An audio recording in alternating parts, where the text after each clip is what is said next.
Hello नमस्कार। आप देख रहे हैं के भारतीय न्यूज़ 24। चले डालते हैं नजर आज दिन भर की छोटी बड़ी खबरों पर। इस वक्त की बड़ी खबर निकल के आ रही है। महाराष्ट्र के पूर्व मुख्यमंत्री उद्धव ठाकरे ने शनिवार को कहा कि प्रधानमंत्री नरेंद्र मोदी को महाराष्ट्र कर्नाटका सीमा विवाद पर अपना रुख स्पष्ट करना चाहिए। उन्होंने न्यायाधीशों की नियुक्ति की कॉलेजियम प्रणाली का भी बचाव किया। इसके साथ ही उन्होंने केंद्र सरकार पर न्यायपालिका पर दबाव डालने और उसे अपने नियंत्रण में लाने की कोशिश करने का आरोप लगाया। अगली बड़ी खबर अपने जमाने के दिग्गज दाविका पीटी उषा को शनिवार को भारतीय ओलंपिक संघ आईओ का पहला महिला अध्यक्ष चुना गया। आपको बताते चले, उषा के अध्यक्ष चुने जाने से आईओ में गुट की राजनीति के कारण पैदा हुआ संकट भी समाप्त हो गया। अंतर्राष्ट्रीय ओलंपिक समिति आईओसी ने इस महीने चुनाव नहीं कराने की दशा में आईओ को निलंबित करने की चेतावनी दी थी। अगली बड़ी खबर गुजरात विधानसभा चुनाव में प्रचंड बहुमत के बाद भूपेंद्र पटेल ने राजभवन में राज्यपाल से मुलाकात कर सरकार बनाने का दावा पेश किया। शनिवार 10 दिसंबर को राज्यपाल आचार्य देवव्रत से मुलाकात के बाद कार्यवाहक मुख्यमंत्री भूपेंद्र पटेल और गुजरात बीजेपी के प्रदेश अध्यक्ष CR पाटिल दिल्ली के लिए रवाना हुए। अगली बड़ी खबर अमेरिका ने शुक्रवार को तिब्बत ऑटोनॉमस सीरीज TAR में मानवाधिकार का उल्लंघन करने के लिए 2 चीनी अधिकारियों पर रोक प्रतिबंध लगाया है। अमेरिका के प्रतिबंधों के तहत दोनों चीनी अधिकारियों के लिए किसी भी अमेरिकी संपत्ति के लेन देन पर रोक लगी है। अगली बड़ी खबर अरबपति जापानी बिजनेसमैन युआकू मायाजावा के साथ चांद की यात्रा करने वाले लोगों के नाम फाइनल हो गए हैं। इस लिस्ट में भारतीय एक्टर देव जोशी का नाम भी शामिल है। उन्होंने बालवीर शो में बालवीर का किरदार निभाया, खूब सुर्खियां बटोरी हैं। इस मिशन को डियर मून नाम दिया गया है, जिसके तहत 8 लोग चांद के आसपास सैर कराई जाएगी। अगली बड़ी खबर सुप्रीम कोर्ट में एक अजीबोगरीब याचिका दायर की गई, जिससे नाराज होकर हाई कोर्ट ने याचिकाकर्ता पर ही जुर्माना लगा दिया। दरअसल एक छात्र ने सोशल मीडिया पर यौन सामग्री के साथ विज्ञापन दिखाने पर बैन लगाने और इस तरह के विज्ञापन दिखाने पर गूगल इंडिया से 75 लाख रुपए का मुआवजा लेने के लिए याचिका दायर की थी।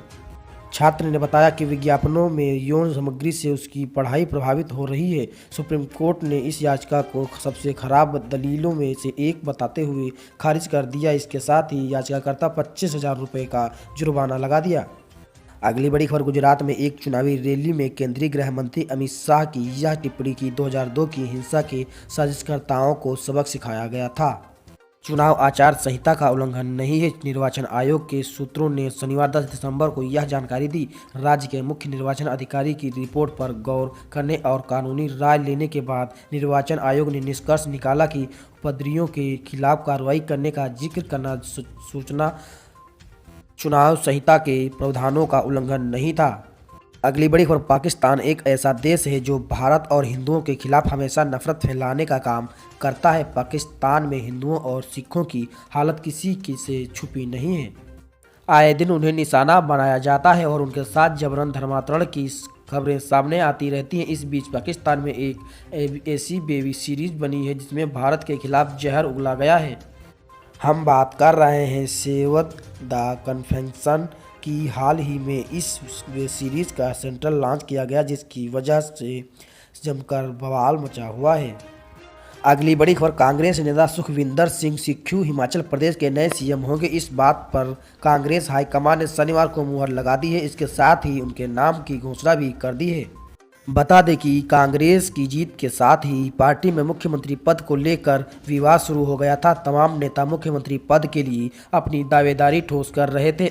आखिरकार सुखविंदर सिंह सुक्खू के नाम पर कांग्रेस हाईकमान की सहमति बनी है।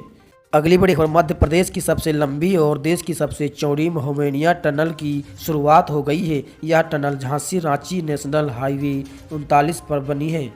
सुंदर रीवी से सिंधी जिले के बीच बनी हुई है। इसका लोकार्पण मुख्यमंत्री शिवराज सिंह चौहान और केंद्रीय मंत्री नितिन गडकरी ने शनिवार 10 दिसंबर को किया। अगली बड़ी खबर कांग्रेस नेता जयराम रमेश ने शनिवार 10 दिसंबर को दावा किया कि राहुल गांधी की भारत जोड़ो यात्रा पर गुजरात विधानसभा चुनाव के नतीजों का कोई असर नहीं पड़ा है, क्योंकि भारत जोड़ो यात्रा चुनाव नतीजों यात्रा से नहीं है। इसके साथ ही उन्होंने कहा कि गुजरात चुनाव का नतीजा निराशाजनक और निराशजनक भी रहा। हालांकि जयराम रमेश ने आरोप लगाया कि गुजरात में केंद्र और राज्य सरकार की मशीनरी का गलत इस्तेमाल किया गया है। अगली बड़ी खबर PM मोदी रविवार 11 दिसंबर को महाराष्ट्र के नागपुर शहर का दौरा करेंगे, जिसको ध्यान में रखते हुए लगभग 40,000 पुलिसकर्मियों को सुरक्षा व्यवस्था में तैनात किया जाएगा। अधिकारियों ने शुक्रवार 10 दिसंबर को यह जानकारी दी। अधिकारियों ने बताया कि पीएम मोदी के दौरे से पहले शीर्ष पुलिस अधिकारियों ने सुरक्षा तैयारियों की समीक्षा की। अधिकारियों के मुताबिक विशेष सुरक्षा समूह के जवानों की मौजूदगी में पुलिस शनिवार को यात्रा मार्ग का जायजा लेगी।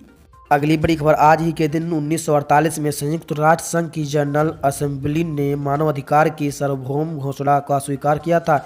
यूएस ने मानवाधिकारों को बढ़ावा देने और इसके संरक्षण के महत्व की प्रति दुनिया में जागरूकता फैलाने के लिए इस घोषणा को स्वीकार किया था। अगली बड़ी खबर, केंद्र की सरकार समय समय पर देश के हर वर्ग के लिए कई तरह की योजनाएं लेकर आती रहती है। इस योजनाओं का यह मकसद रहता है कि वह देश के हर वर्ग के लोग की मदद कर सके। कोरोना महामारी के दौरान बड़ी संख्या में लोगों ने अपनी नौकरी गंवा दी थी। ऐसे में सरकार लोगों की मदद और रोजगार के नए अवसर पैदा करने के लिए प्रधानमंत्री मुद्रा योजना लेकर आई है। इसके तहत लोगों को लोन दिया जाता है। इसी तरह की देश दुनिया भर की खबरों से अपडेट रहने के लिए भी हमारे चैनल को सब्सक्राइब करें, वीडियो को लाइक शेयर कमेंट करना ना भूलें।